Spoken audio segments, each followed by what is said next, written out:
Bismillahirrahmanirrahim. Assalamualaikum warahmatullahi wabarakatuh. Alhamdulillahi rabbil alamin, wassalatu wassalamu ala ashrafil anbiya'i wal mursalin nabiyina Muhammadin wa ala alihi wa sahbihi ajma'in. Rabbi shrah li sadri wa yassir li amri wa hlul 'uqdatan min lisani yafqahu qawli, amma ba'du. Muslimin dan muslimat yang dirahmati Allah Subhanahu wa taala sekalian, alhamdulillah kita bersyukur kepada Allah Subhanahu wa taala di atas limpahan rahmat yang Allah bagi kepada kita. Mudah-mudahan Allah merezekikan kepada kita hidayah dan petunjuk, menyelamatkan kita daripada kesesatan dan penyimpangan dalam agama, dan menjaga keimanan kita sampailah saatnya kita bertemu dengan Allah Subhanahu wa taala. InsyaAllah pada pagi ini kita akan baca bab yang keempat, bab yang keenam. Bab yang keenam, iaitulah talbis iblis terhadap para ulama dalam pelbagai disiplin ilmu. Betul? Muka surat 111.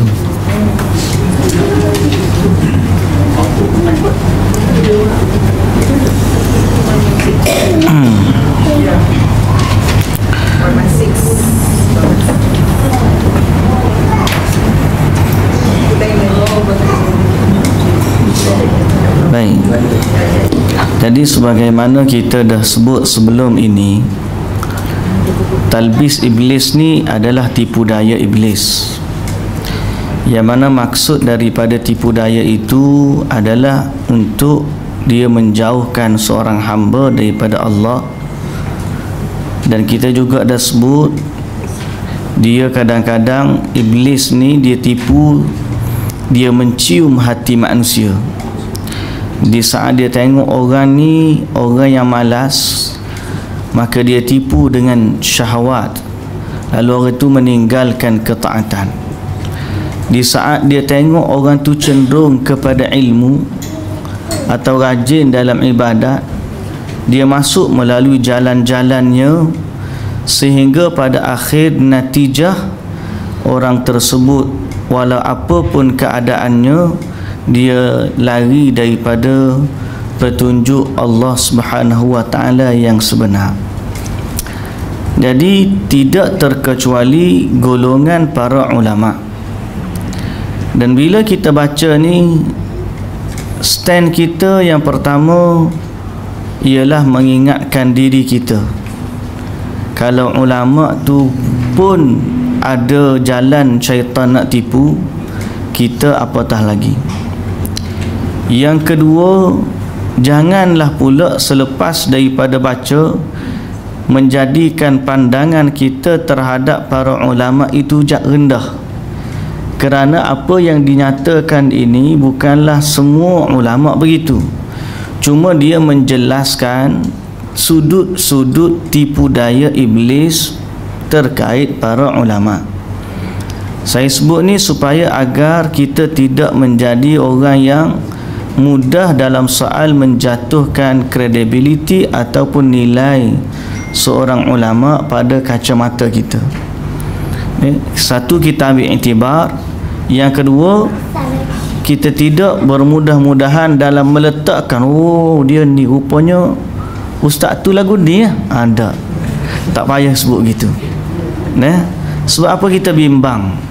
Apa yang kita nak baca ialah apa yang telah ditulis oleh Ibnul Jauzi dalam masalah ini, dan kita mengambil iktibar daripadanya. Andai kata sifat tu ada pada kita, maka kita berdoa kepada Allah supaya Allah menyelamatkan kita daripada tipu daya itu.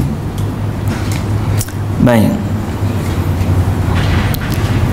Ataupun kalau betul ada kes spesifik yang tu mungkinlah, cuma kita nyatakan sebab, dalil dan hujah, bukan sekadar kita suka-suka menuding jari kepada orang tu dan fulan dan begitu. Baik.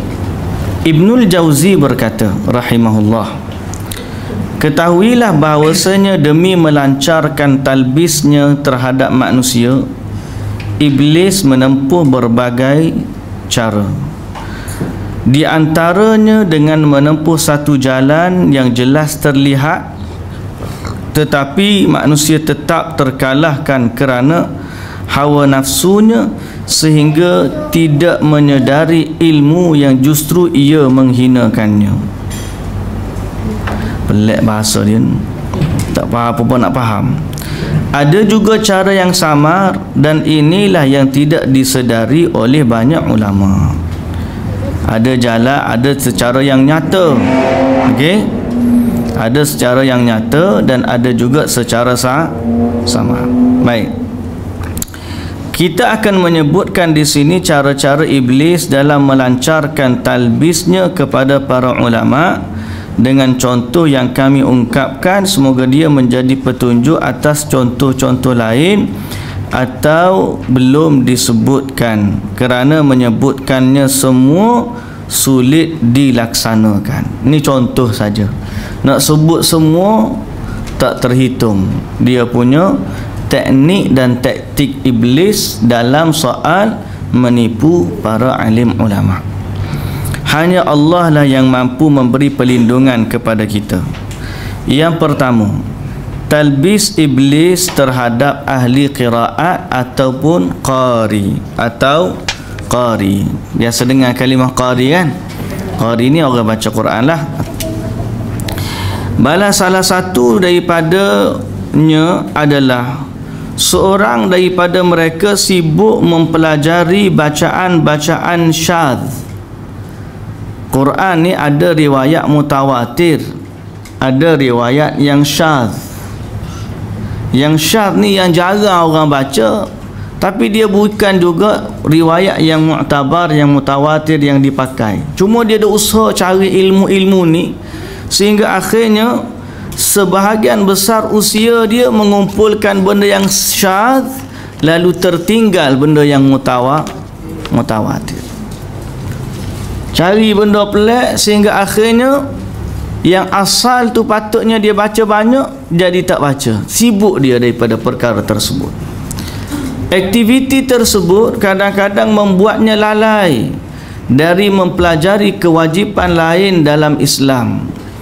Boleh jadi anda mendengar atau melihat seorang imam masjid mengajar berbagai qiraat, padahal dia tidak tahu apa yang dapat membatalkan salat. Antara dua tu mana lebih utama? Salat lebih utama. Tapi kalau dia tu dah alim dalam soal ilmu fardu ain, maka bolehlah dia pergi kepada yang seterusnya. Yang dia bincang ni masalah orang terjun dalam satu bidang cabang yang furu' tapi tidak selesai masalah usul. Boleh jadi lantaran motivasi ingin terkenal dan tidak terlihat bodoh di depan atau di mata orang lain, mereka tidak duduk di depan para ulama dan mengambil ilmu dari mereka. Tapi boleh jadi oleh kerana dah nak ngaji, takut orang kata, ustaz pun baru nak start juga ngaji lagu ni, padahal dia qari, ngaji dah baca Quran, cuma dalam bab ni dia perlu belajar. Iblis datang kepada dia, baru dia nak belajar, dia kata, tak, kamu ni orang alim dah, tapi alim dalam bab qiraat tu, masih perlu belajar dalam soal fiqh. Dia kata, kadang-kadang mari juga gitu, kita nak pergi duduk dalam satu majlis ilmu, orang dah anggap kita ustaz, nanti orang kata kita tak tahu pula. Kadang-kadang sebenarnya benda tu tak ada apa pun, orang tak kata pun, tapi iblis yang mari kata kepada dalam hati dia perkataan begitu. Akhirnya apa yang dia buat? Dia pun tak pergi belajar. Dia mendalami tu ilmu dia, tapi dia meninggalkan ilmu yang lebih utama daripadanya.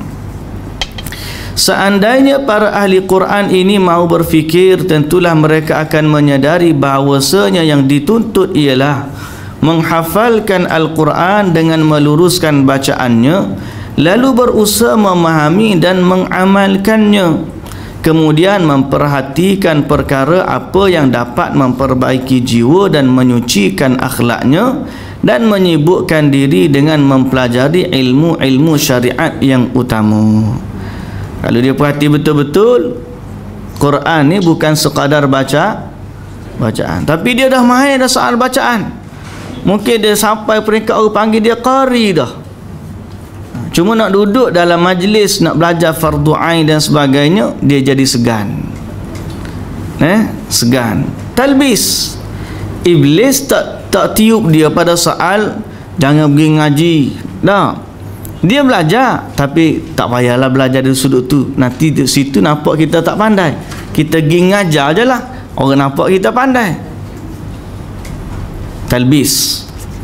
Di antara kelalaian yang tidak boleh diterima akal sihat ialah menyia-nyiakan usia dengan melakukan sesuatu hal, padahal ada hal lain yang justru jauh lebih penting. Al-Hasanul Basri berkata, Al-Quran diturunkan untuk diamalkan, namun manusia menjadikannya bacaan sebagai amalan. Maksudnya mereka hanya membaca tanpa mengamalkan kandungan Al-Quran. Okey, tak usah kata para ulama lah. Mungkin kita kata kita pun kadang-kadang begitu juga. Habis tajwid, habis tajwid. Berapa kali dah buka kita tajwid? Nah, mati ustaz tukar ustaz lain, mati ustaz tukar ustaz lain. Kalau mati, kalau tutup kelas buka kelas lain, bukan tutup kelas buka kelas lain. Bila masa kita nak belajar memahami Al-Quran, akhirnya dia rajin duduk dalam majlis belajar Quran. Cuma daripada dulu sampai sekarang dia tak faham pun makna Quran. Talbis dah. Talbis. Contoh talbis iblis selainnya, salah seorang di antara mereka membacakan qiraat syadz di mihrab, tempat ibadat jadi imam lah, dan menjauhi qiraat yang mutawatir dan masyhur. Padahal pendapat yang sahih menurut para ulama ialah salat tidak sah apabila menggunakan bacaan yang syadz. Apatah lagi kalau motivasi hanya menampakkan sesuatu yang aneh, tidak lain demi mendulang simpati dan sanjungan dari masyarakat, dan supaya disebut bahawa dia adalah orang yang mendalami Al-Quran. Di antara mereka ada yang menggabungkan beberapa qiraat dengan mengucapkan maliki dan seumpama dengannya, dan hal ini tentu saja tidak boleh, dan dia boleh mengeluarkan Al-Quran dari susunannya yang sudah baku. Apa dia maksud dia situ? Okey. Ya.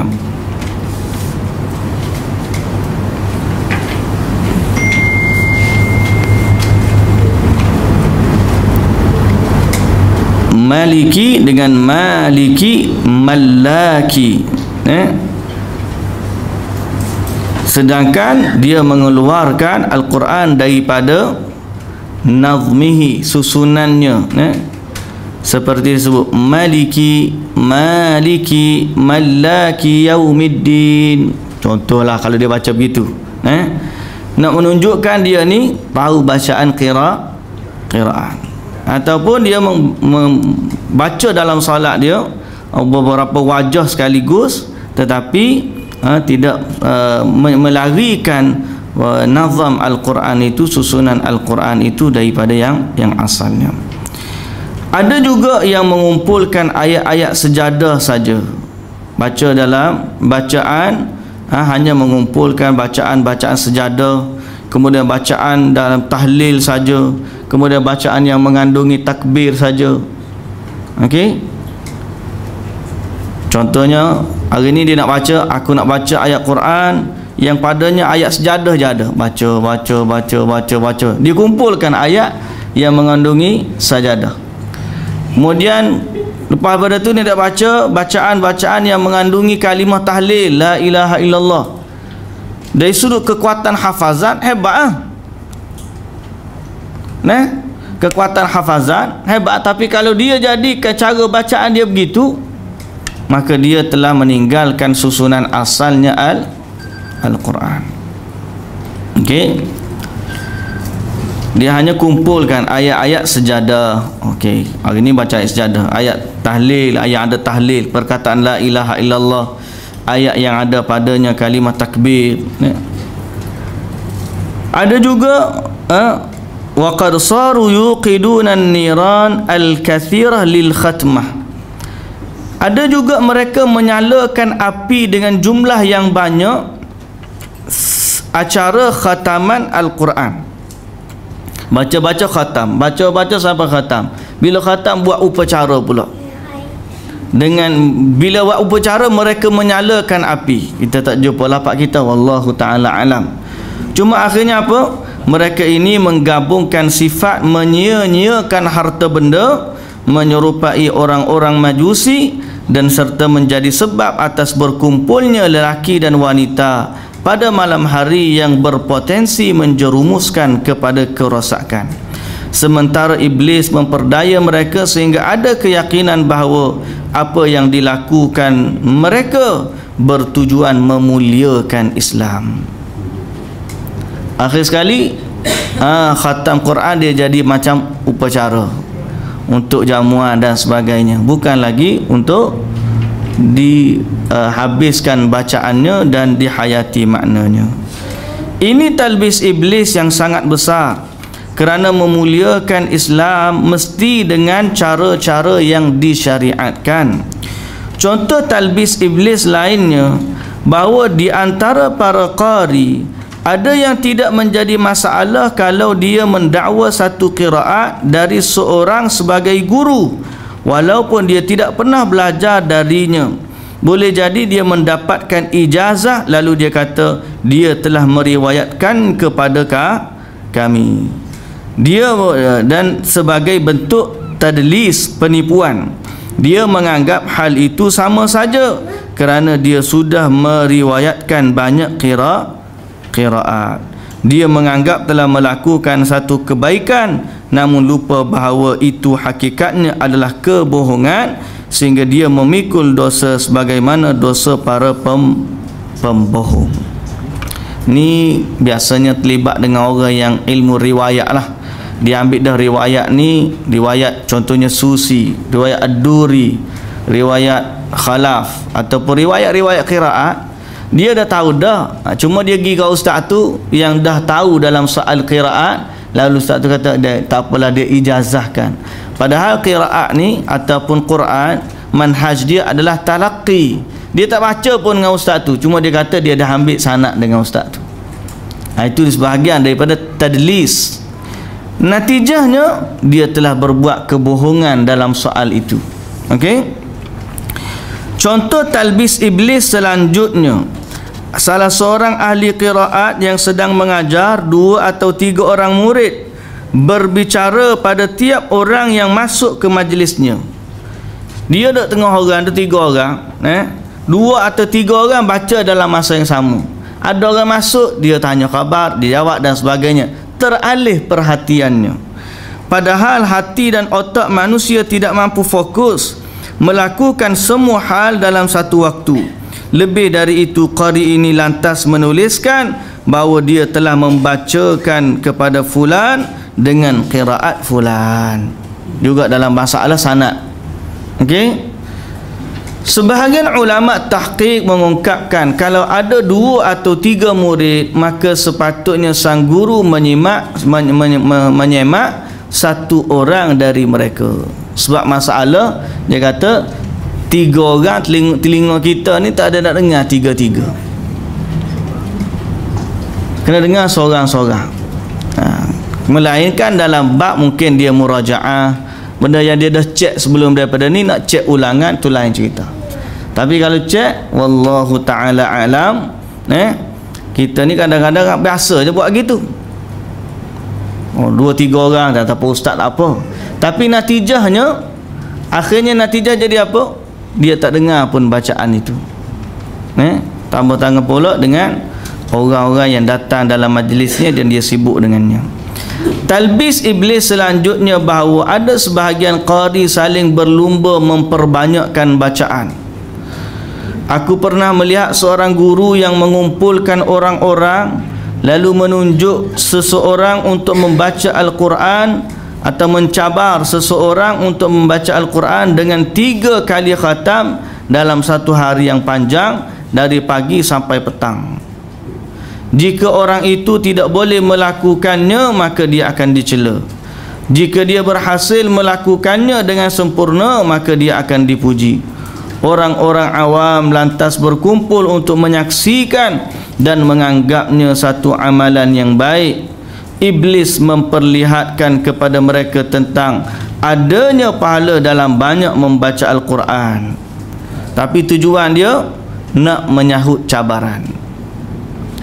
Ini juga talbis iblis, kerana bacaan Al-Quran seharusnya hanya untuk Allah, bukan untuk mencari pujian hamba, dan seharusnya dibaca secara perlahan, yakni tartil. Bukan nak kejar hari ni nak khatam 3 kali kena baca lagu, kena baca lagu, kena baca laju.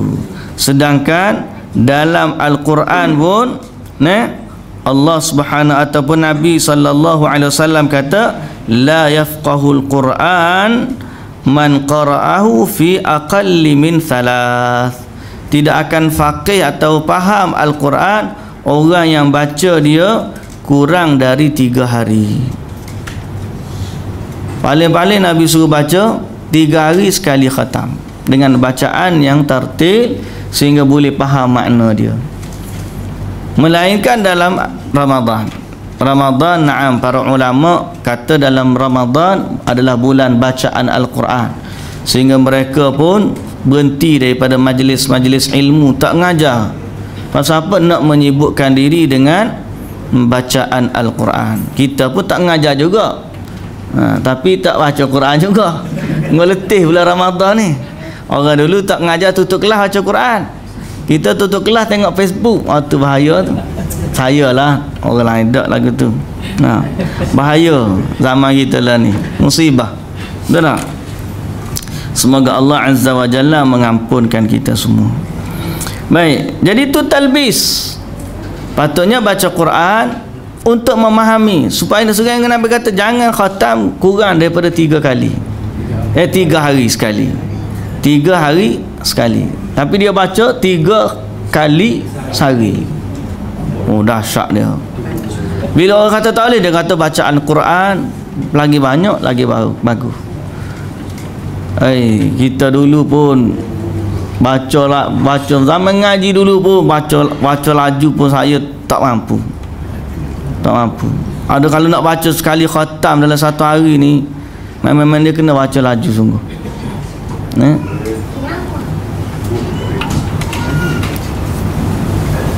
Baik.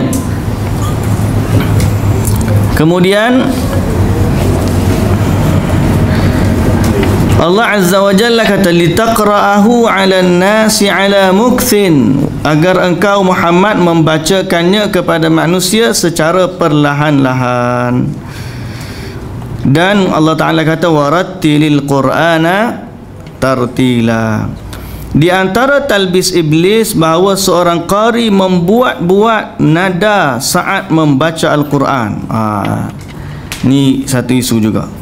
Okey, buat lagu. Kadang-kadang siapa buat lagu ini ustaz pun ada.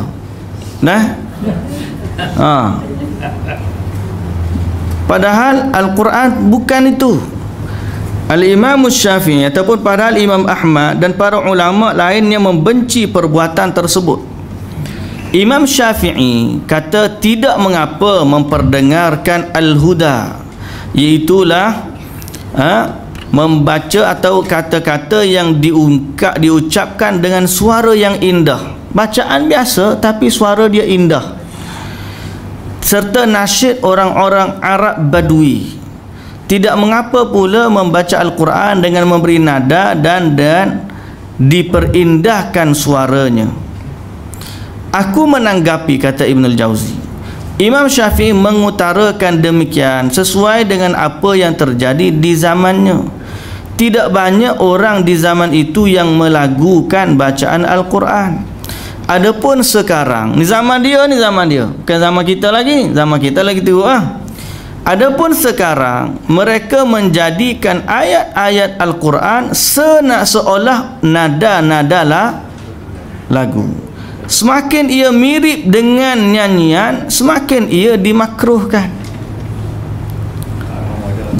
Jika sampai mengeluarkan Al-Quran dari ketentuan bakunya, nazamnya, susunannya dan juga sifat bacaan Quran itu, maka hal itu diharamkan.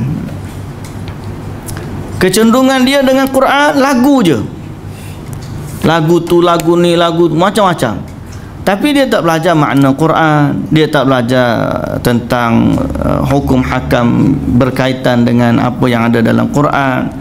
Jadi ini sebahagian daripada talbis. Kita tak kata dia salah pada buat secara ain perbuatan tersebut, baca Quran tu betul, tetapi talbis iblis ni meletakkan sudut yang salah dalam membaca Al-Quran. Baca Quran tu bagus dah, cuma sifat begitu tu ada larangan padanya. Talbis iblis selanjutnya bahawa beberapa qurra tidak mempermasalahkan melakukan dosa seperti mengunjing atau mengumpat temannya. Yang tadi dari sudut bacaan. Dari sudut bacaan, contoh kita kata dia kumpulkan riwayat yang syadz satu. Okey. Sehingga kerja dia kumpul riwayat-riwayat yang pelik ni, dan tidak dia meninggalkan ilmu-ilmu yang lebih utama. Kemudian ada yang sekadar membaca di lidah saja tanpa memahami maknanya. Ada yang mengumpulkan ayat-ayat berkaitan dengan tema-tema, ayat tema sujud, ayat tema tahlil, ayat tema takbir. Ada kerana nak khatam saja, baca Quran banyak khatam, bila ada khatam nak buat majlis. Okey, ada dari sudut riwayat yang kita dah sebut tadi. Sekarang ni masalah juga dari sudut dalaman. Dari sudut dalaman macam mana? Bila dia dah jadi ahli Quran, dia rasa bila dengar hadis khairukum man ta'allamal Qur'ana wa 'allamah, sebaik-baik kamu adalah orang yang mempelajari Al-Quran dan mengajarkannya. Maka dengan hadis tu dia anggap kedudukan dia lebih baik daripada orang lain, dan dia tak kisah untuk memandang remeh kepada selain daripadanya. Dan dia rasa dosa itu tidak mampu untuk, ataupun tak apa kalau dosa sikit, tak kudih sikit pun kelebihan Quran yang ada pada dia. Yang ni disebutkan di sini bahawa beberapa qurra tidak mempermasalahkan melakukan dosa seperti mengumpat temannya. Boleh jadi mereka melakukan dosa lebih besar daripada mengumpat, ghibah. Mereka berkeyakinan bahawa menghafal Quran boleh mengangkat azab dari mereka. Talbis. Tak apalah kita buat dosa sikit pun, banyak mana dah kita baca Quran. Kadang-kadang dia kata mu baca Quran banyak mana dah. Dia malah cabar pula kawan tu. Ada satu kes baru ni Ustaz Faiz cerita kepada saya, ada orang tegur. Ada seorang ni ditegur sebab satu kesalahan, kecil je kesalahan dia, tak adalah besar sangat, cuma dia tak suka kepada cara orang tegur. Kesalahan tu betul ada, cuma dia kata dia siapa nak tegur saya, saya tahulah saya salah, tapi kurang-kurangnya saya ni setiap malam Ustaz baca 3 surah belum tidur. Dia tak tahu baca ke tak tahu. Sudah. Dia ikut kona sudut tu. Dia kona sudut tu. Padahal kalau dia kata terima kasihlah tegur saya, cuma saudara kalau boleh tegur molek sikit tak apa. Tapi talbis. Betul tak? Talbis. Apa-apa kat nak berlaku masalah, nak pecah dan sebagainya. Siapa macam nak perang, padahal isunya kecil je, tapi talbis iblis tu boleh datang. Tu kalau baca Quran, baca 3 surah belum tidur je. Ni kalau baca Quran khatam 3 kali sehari, dia anggap mana kita dua tak sama tarah, tak ada balah lah kita dua. Talbis, bahaya. Semoga Allah Azza wa Jalla menyelamatkan kita. Sebenarnya benda-benda ni tak mustahil dia menimpa kita juga. Kadang-kadang kita lupa dan lalai. Kadang-kadang kita lupa dan lalai. Mereka berhujjah dengan sabda Rasulullah sallallahu alaihi wasallam, "Lau ju'ilal Qur'anu fi ihabin mahtaraqa." Sekiranya Al-Quran ini diletakkan di selembar kulit, nescaya dia tidak akan terbakar. Makna Quran ini tidak akan terbakar. Apatah lagi orang yang menghafalnya. Hadis ni riwayat At-Tabrani dalam Mu'jam Al-Kabir, dan darjatnya dhaif, tetapi ada syahid dan sanad dia hasan. Secara kesimpulan hadis ni sahih li ghairihi. Dan ada pasal, sebab tu saya kata dulu, saya pernah ingatkan buku yang ni dia punya nota kaki dia agak kurang, jadi kita boleh tambahlah. Hadis riwayat At-Tabrani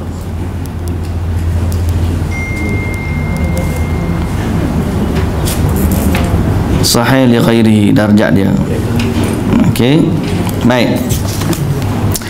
Ini merupakan talbis iblis terhadap para qari, sebab azab yang akan ditimpakan kepada orang yang berilmu lebih banyak dari azab bagi orang yang tidak berilmu. Alasannya bertambahnya ilmu berarti menguatkan hujjah. Bahkan keberadaan qari yang tidak memuliakan Al-Quran yang dihafal merupakan dosa yang tersendiri. Jadi dari sudut hakikat sebenarnya, talbis ni lebih bahaya. Sebab apa? Syaitan mari memperindahkan amalan bagi seseorang. Lalu dia rasa amalan dia dah banyak, kalau setakat buat salah sikit-sikit itu normal lah, tak apalah aku tak buat. Tapi tu masalah bimbang. Kita sendiri pun tuan-tuan, nak istiqamah ni payah. Nak istiqamah sampai satu ketika, tak apalah tak baca pun lama mana dah baca. Tak apalah buat maksiat sikit pun dah lama ni buat taat banyak mana dah. Nah, sebab tu kadang-kadang istiqamah ni mencabar. Banding orang yang mungkin dia dulu tidak berada di atas landasan agama, di hujung usia barulah dia kenal agama, kemudian dia nak belajar betul-betul sungguh. Dalam kepala dia yang kenangan yang ingat dalam kepala dia apa dia? Kenangan dosa. Sehingga dia mengubah sifat dia. Lama dah dia buat dosa, lah ni musim untuk buat ibadat pula. Lalu dia berterus-terusan melakukan ibadah kepada Allah. Syekh Naif dengan Syekh masyhur Hasan Salimi, Syekh Mansur As-Salimi, dia kata apa? Mansur As-Salimi, baru pagi tadi baru saya dengar kuliah dia. Dia kata ada seorang dalam perjalanan dia Mekah dan Taif, seorang ibu tua jumpa dengan kedua pendakwah ni.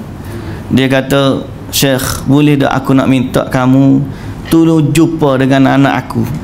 Anak aku ni aku sayang ke dia begini, tapi dia tak salat, dia jauh daripada Allah. Boleh tak Syekh tolong pada aku, cakaplah dengan anak aku ni sepatah." Dia kata, "Tak apa wahai ibu, nanti ada masa kita singgah." Kemudian dalam perjalanan dia nak pergi antara Mekah dengan Taif tu, dia pun teringat makcik ni, dia pun telefon, "Makcik, kami pun telah lalu sini, bolehlah kalau nak singgah, anak ada tak rumah?" "Ada, mari ya." Dia pergi jumpa, rupa-rupanya dia jumpa seorang pemuda yang sangat kemas penampilan, kemas, orang yang sangat kemas, rapi, handsome. Cuma satu je, dia tak semayang, jauh daripada Allah. Tapi oleh kerana dia pun tak apalah, dia sambut begini cerita kita, tak cerita, tak ada nasihat, tak kata telefon budak tu, boleh tak kami nak singgah ziarah, nak sambil sembang buah-buah gitu. Dia pergi lah, Syekh ni sembang buah-buah apa. Kata kami ni sebenarnya ada majlis kuliah ni dekat dengan Jeddah. Dia kata jomlah ikut sekali kalau tak ada. Lepas tu dia tanya mak dia apa, kata pergilah ikut sekali. Akhirnya dia pergi. Dia pun Syekh Naif dengan Syekh Mansur ni antara dua tokoh da'i muda di Saudi. Lalu siapa-siapa boleh tengok dalam YouTube, dia semua kebanyakan waktunya berduet. Seorang ni pakar motivasi, seorang pakar Quran. Duet pakar Quran. Dia bagi motivasi apa ustaz dalam ayat Quran tu, ustaz ni akan bertubi ayat. Seorang pakar bab motivasi, bab tarik jiwa ni, seorang lagi Quran dia hebat. Sungguh dia buat gitu dekat Saudi. Budak-budak menangis dalam majlis tu. Kalau cerita bab taubat, dia kata panggil, kalau contoh dia kata seorang lagi, ustaz, kalau saya minta sesuatu dengan ustaz nak bagi tak apa yang saya minta? Dia kata kalau kamu minta, mesti aku nak bagi sebab kamu minta. Kalau Allah minta, nak bagi tak? Kalau Allah nak daripada sesuatu daripada kamu, nak bagi tak? Tadi jawab nak bagi dah, takkan jawab tak bagi pula. Dia kata nak bagi. Kamu semua ada sini, kalau Allah minta nak bagi tak? Nak. Apa yang Allah nak daripada kita? Dia bertanya, ustaz, apa dia ayat yang Allah kata dia nak daripada kita? Ustaz ni baca ayat, wallahu yuridu an yatub. Baca dengan bacaan dia lah. Bila orang dengar pun Masya Allah, Allah nak mengampunkan dosamu. Allah nak ampun dosamu. Dia nak suruh kamu datang kepada dia untuk dia ampunkan dosamu, tapi mu tak datang jumpa dia. Dia baca. Orang ni motivasi pakar, orang ni hebat dia baca Quran. Cari dalam YouTube tengok. Kadang-kadang dia ada translation bahasa Inggeris. Dia dalam lecture dalam bahasa Arab lah. Lecture dalam bahasa Arab. Kalau tak ada translation tu, kena ngaji bahasa Arab dulu biar pandai. 10 tahun dah. Habis penuh pendrive dah. Gepuk dah pendrive, nak tengok baru boleh faham. Baca. Dia baca. Akhir sekali kembali kepada kisah budak tadi. Di ujung kuliah dia kata, tiba-tiba ada seorang budak lelaki datang, kemudian dia kata nak bertaubat. Rupa-rupanya kami dah lupa dah cerita budak ni sebenarnya. Sedang asyik kuliah, rupa-rupanya dia adalah pemuda yang kami bawa tadi daripada rumah dia. Dia bertaubat kepada Allah Azza wa Jalla. Mak dia kata dia balik daripada tu, dia buat baik sungguh kepada mak dia. Tapi tuan-tuan, dia kata tu cerita 2 bulan lepas. Dan beberapa hari lepas kami menziarahi ibunya untuk mengucapkan takziah ke atas kematian pemuda ini. Orang yang Allah Azza wa Jalla boleh pilih begitu, kita cemburu. Sebab dia saat dia buat ibadah, mak dia kata dia balik, dia buat ibadah sungguh, dia seolah-olah dia buat ni pecutan terakhir. Orang yang di saat akhir hidup dia tak ada dah masa untuk maksiat. Sebab yang ada dalam memori kenangan dia adalah maksiat. Dulu aku dah buat banyak dah.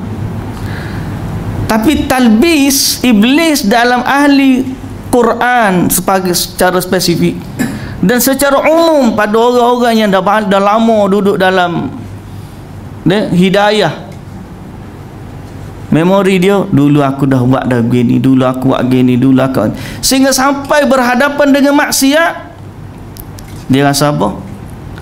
Tak apa kot, tak apa sikit lah ni, kau buat baik banyak dah itu. Kalau timbang pun kurang anu berat, anu yang boleh lah sikit. Kita akan sampai saatnya syaitan datang menipu kita dalam soal begitu. Bila kita nak cakap buat orang, bila kita nak buat, nak memandang, nak tengok benda,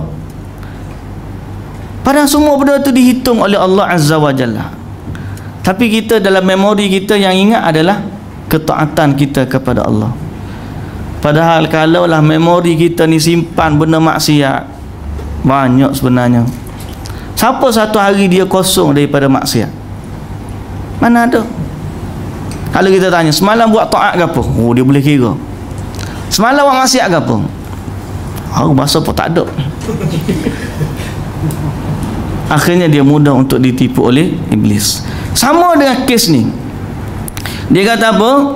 Kadang-kadang ahli Quran ditipu. Dia banyak dah baca Quran. Memang qari ni ataupun hafiz Quran, dia merujuk Quran banyak. Khatam ni mudah bagi dia. Tapi berhadapan dengan maksiat kepada Allah, yang tu dibimbang. Saya pun kata bukanlah sebagai orang yang selamat daripada fitnah ini. Semoga Allah Azza wa Jalla ampuni kita semua, dan tuan-tuan pun doakanlah saya. Okay? Sebab tu saya kata kita bukan nak kata fulan tak. Tapi ini antara situasi yang berlaku. Padahal dia kata apa?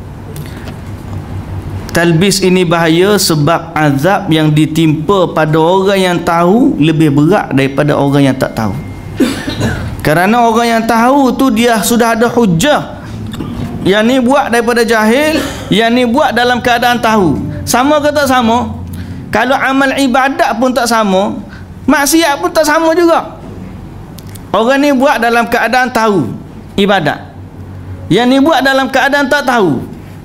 Yang ni ikhlas dia lebih, yang ni ikhlas dia kurang. Dalam soal ibadat, ada tinggi ada rendah tak? Ada. Maksiat pun lagu tu. Yang ni buat dalam keadaan tahu, benda yang sama.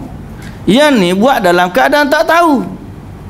Tapi dosa dalam keadaan tahu lebih berat daripada dosa dalam keadaan tak tahu. Maka syaitan atau iblis menipu orang yang dah tahu, sehingga akhirnya dia melakukan maksiat kepada Allah. Dalam masa yang sama, tidak memuliakan Al-Quran yang dihafalnya merupakan dosa yang tersendiri. Firman Allah Azza wa Jalla, afaman ya'lamu annama unzila ilaika min rabbikal haqqu kaman huwa a'ma. Apakah orang yang mengetahui bahawa apa yang diturunkan Tuhan kepadamu adalah kebenaran, sama dengan orang yang buta? Jawab dia, tak sama.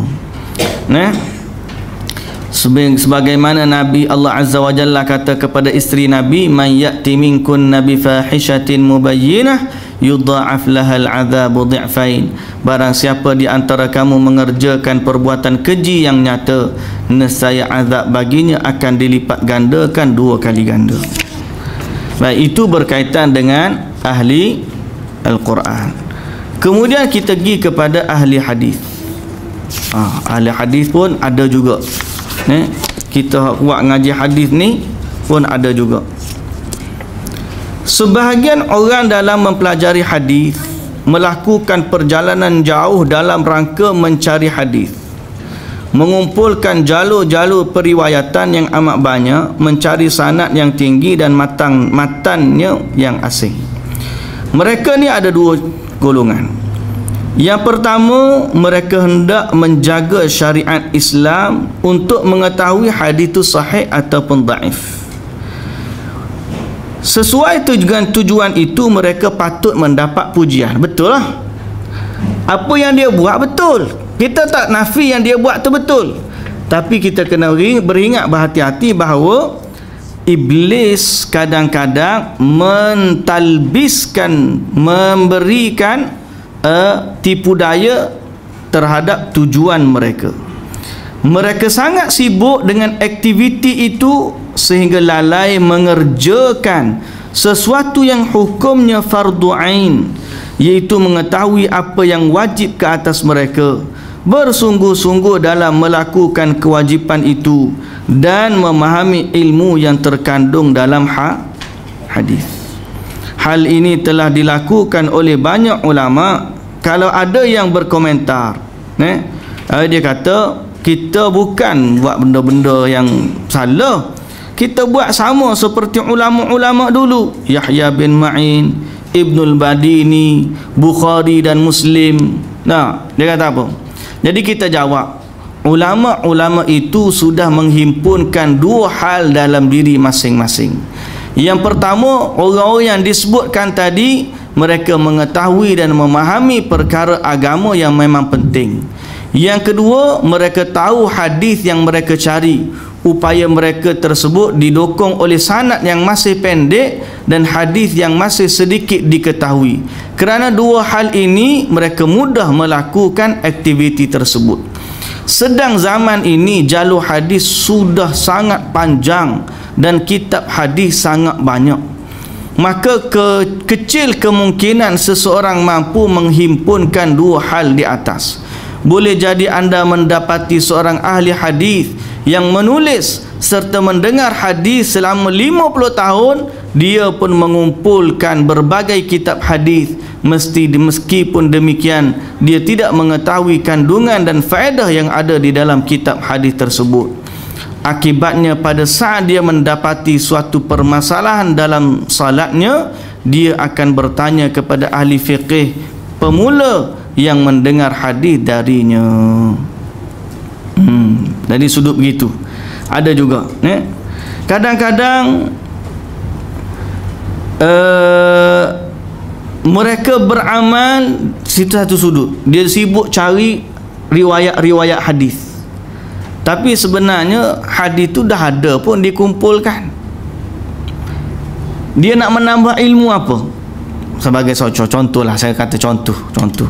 Masa saya buat bahar dulu, antara manhaj kita dalam buat tesis, mentahqiq sesuatu ni, saya kata gini, kamu sebut kalau datang satu riwayat ni, kalau riwayat Bukhari dan Muslim, tak usah cari orang lain pun tak apa dah. Sebut Bukhari, sebut Muslim, habis, cukup dah. Boleh cari orang lain pula. Tapi kalau kita kata rawahul Bukhari Muslim, dan tentulah kutub sitah tu disebut belakang lah, tapi kalau kita kata rawahul Bukhari Muslim, kemudian kutub sitah, kemudian nak cari pula riwayat-riwayat yang kecil, ada Tabrani ko, Ad-Darimi ko, dalam musnad-musnad lain, dia tu sebenarnya cukup dah kita dengan Bukhari dan Muslim. Sebab apa? Maksud daripada takhrij kita tu sebenarnya nak tahu hukum hadis tu je, sahih ke tak sahih. Bila dah ada sahih, Bukhari dan Muslim ada, atau Bukhari ada atau Muslim ada, darjat dia dah sahih, maka cukuplah bagi kita. Dari sudut tu, sebagai contoh,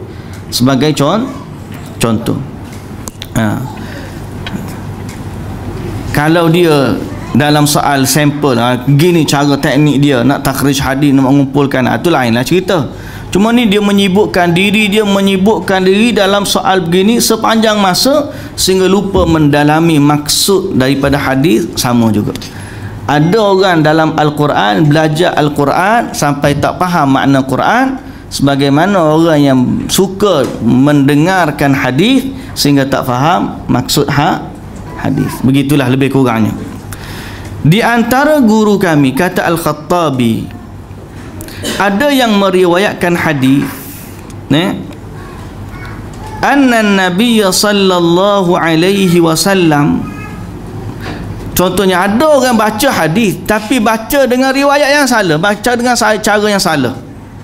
Dia hanya kumpulkan hadis tapi tidak berusaha untuk mempelajari makna yang sebenar. Seperti contoh, Nabi sallallahu alaihi wasallam bersabda,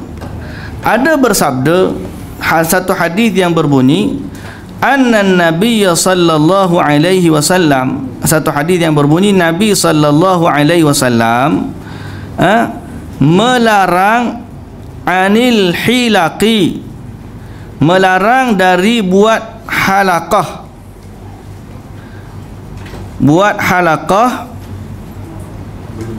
sebelum Jumaat, buat halaqah sebelum Jumaat. Hadis ni hadis dalam riwayat Abu Daud, At-Tirmidzi dan An-Nasa'i, darjatnya adalah hasan. Riwayat Abu Daud, At-Tirmidzi dan juga An-Nasa'i, darjatnya adalah hasan. Tiba-tiba dia kata, lelaki ni, guru kami ni meriwayatkannya dengan sukun. Patutnya hilaqi, dia baca al-halqi. Maknanya beza. Kalau hilaqi makna buat halaqah, kalau halqi cukur. Jadi dia faham Nabi melarang bercukur sebelum salat Jumaat.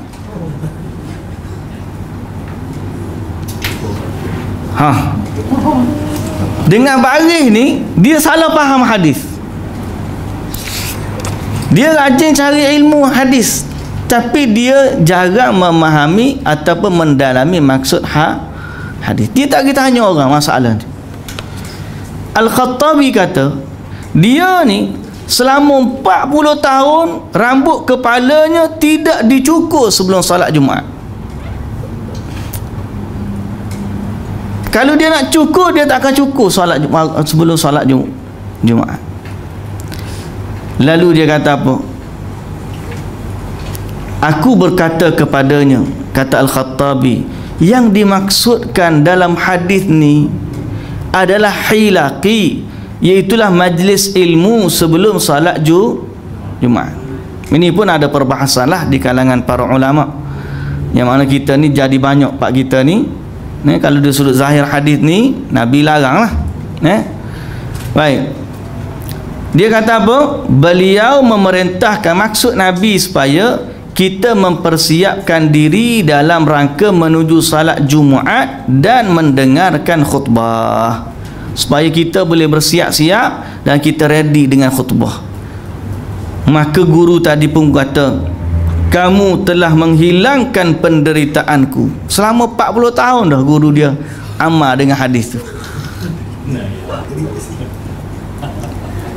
40 tahun dah. Kata Al-Khattabi, guru kami itu sebenarnya termasuk dari orang yang salih, bukan orang tak betul. Tapi talbis, iblis ni boleh menipu, termasuklah orang salih, termasuklah orang alim. Jadi kita ni senantiasa minta, ada kawan-kawan macam ni lah, majlis-majlis ilmu, majlis muzakarah, betulkan apa yang tak betul, tegur apa yang sepatutnya dan sebagainya. Baik, kepada kita ni 12 suku. Nak habis buka apa ni? Okay.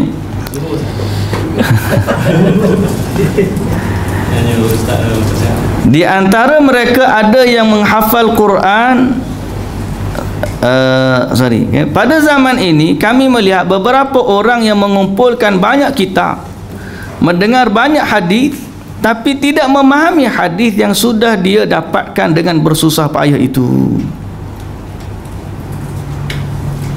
Di antara mereka ada yang tidak menghafal Quran dan tidak mengetahui rukun-rukun salat. La ilaha illallah.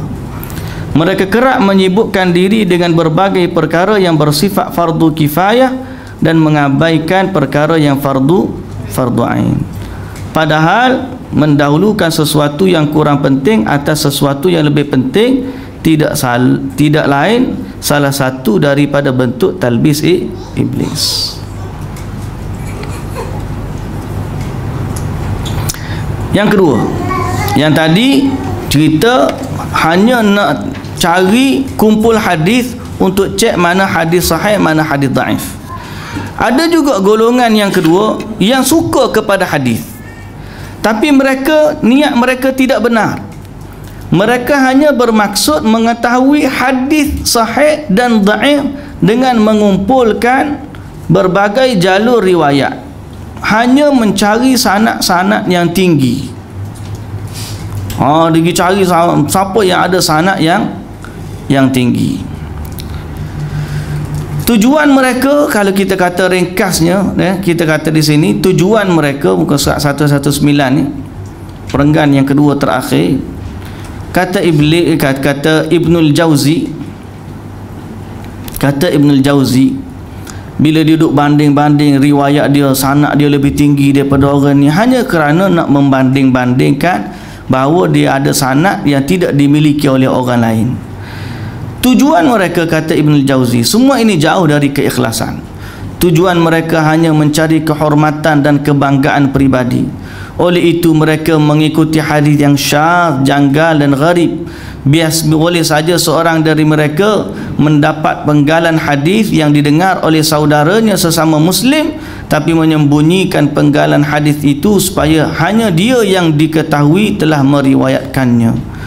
Namun boleh jadi dia meninggal dunia terlebih dahulu sebelum sempat meriwayatkannya, sehingga hadis itu dia telah luput dari dua orang. Mungkin juga salah seorang dari mereka pergi berguru kepada syekh yang awalnya berajak qaf atau kaf agar orang itu ditulis di deretan nama guru-gurunya, agar orang itu ditulis di deretan nama guru-gurunya. Faham tak tu? Tak faham? Dia gini, zaman dulu ni, perenggan yang terakhir, sebab tu ni untuk para orang yang biasa dalam ilmu hadis lah. Ilmu hadis ni orang cari riwayat sanad. Okey, cari riwayat sanad. Jadi yang tadi, orang tadi pergi nak cari sanad yang sahih dengan sanad yang dhaif. Tapi juga ditipu oleh talbis iblis sehingga mereka hanya tahu sahih dengan dhaif tapi tak tahu hukum yang terkandung di dalamnya. Satu bentuk lagi ditipu oleh iblis. Mereka ni cari juga sanad tapi nak cari hak mana paling hebat, paling tinggi. Aku ada sanad tinggi, aku ada. Dari sudut ni mereka cari bukan sahih atau dhaif kerana ilmu periwayatan. Ni kita panggil dalam mustalah hadis ar-riwayah dengan ad-dirayah. Ar-riwayah ni kaedah meriwayatkan hadis. Ad-dirayah tadi nak tahu hadis ni sahih ke dhaif, ataupun perkara-perkara berkaitan. Ar-riwayah ni fan daripada sudut riwayat. Riwayat aku sanad 3 orang. Hak ni riwayat tinggi, hak ni haddatsana, hak ni macam-macam. Kemudian dia berbangga-bangga dengan riwayat-riwayat tinggi. Dia sibuk dengan hak tu je, dia tidak sibuk ngajak hadis. Ada juga orang bila ulama-ulama hadis ni dia ada kitab rijal.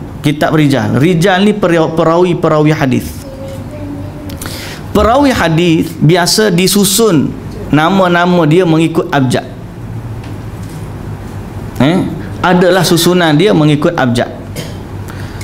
Alif, siapa dia? Yang nama dia start alif gini. Ba, nama dia gini.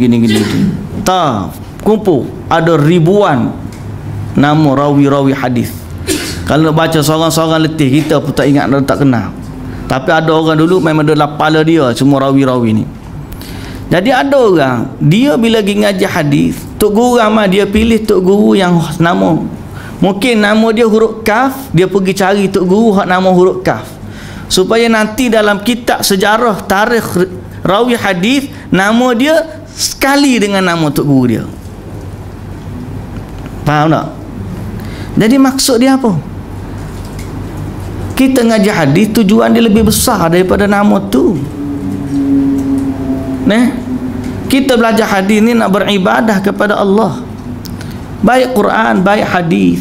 Bila kita belajar, maksud daripada ilmu ni adalah untuk tunduk kepada Allah. Asas kepada hidup kita satu, wa ma khalaqtul jinna wal insa illa liya'budun. Cara mana kita nak menyembah Allah ni yang kita nak tahu.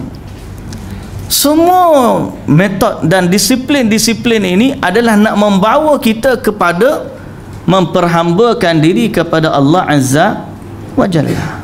Tapi kalau sekadar sibuk dengan masalah riwayat, tok guru kena nama sama dengan dia, nak belajar sama dengan tok guru belajar dan sebagainya, maka dia telah ditipu oleh iblis. Kemudian dalam bab rawi hadis ni ada satu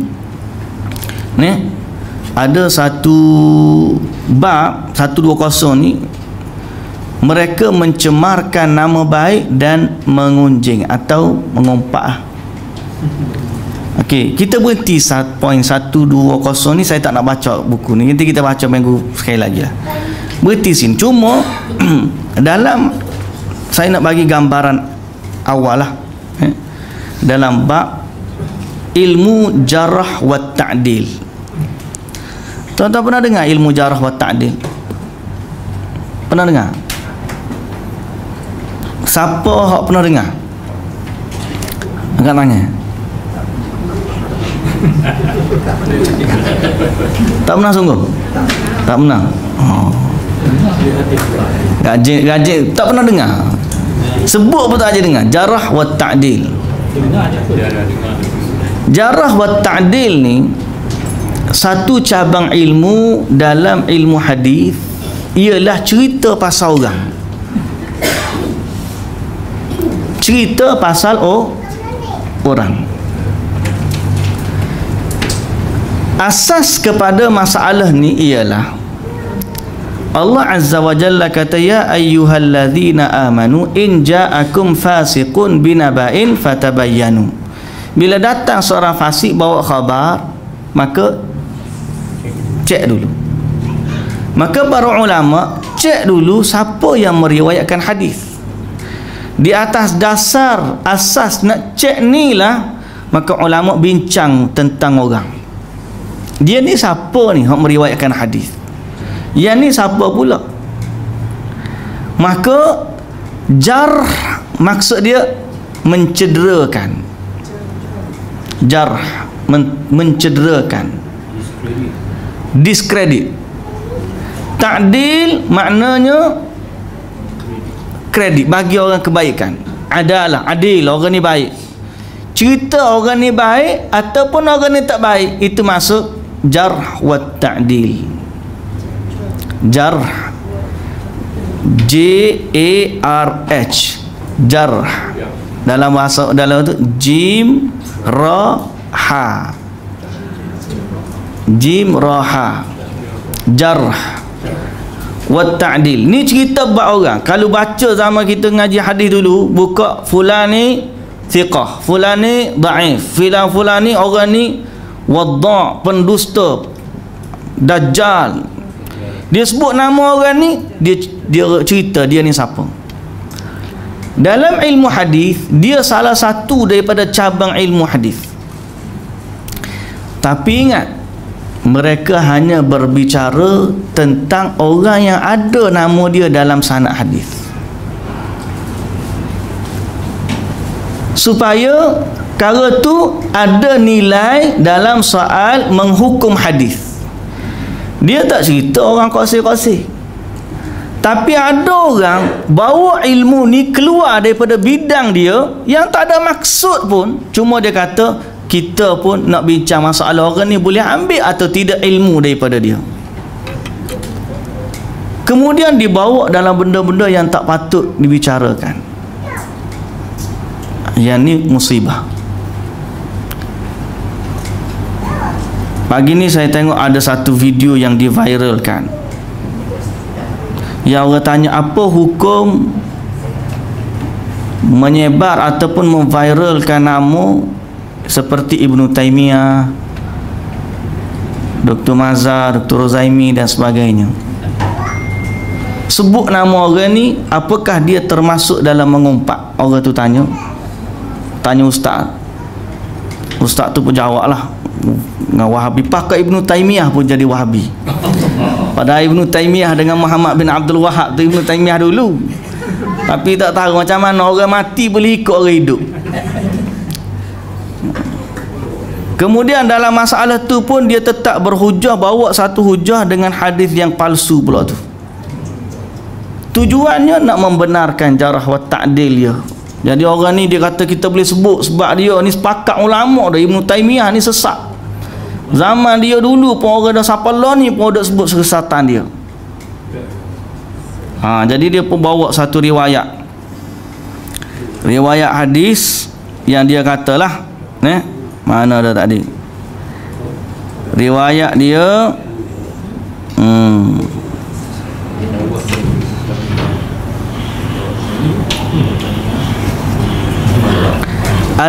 atari'una an dhikrihi, apakah kamu warak ataupun takut nak sebut dia?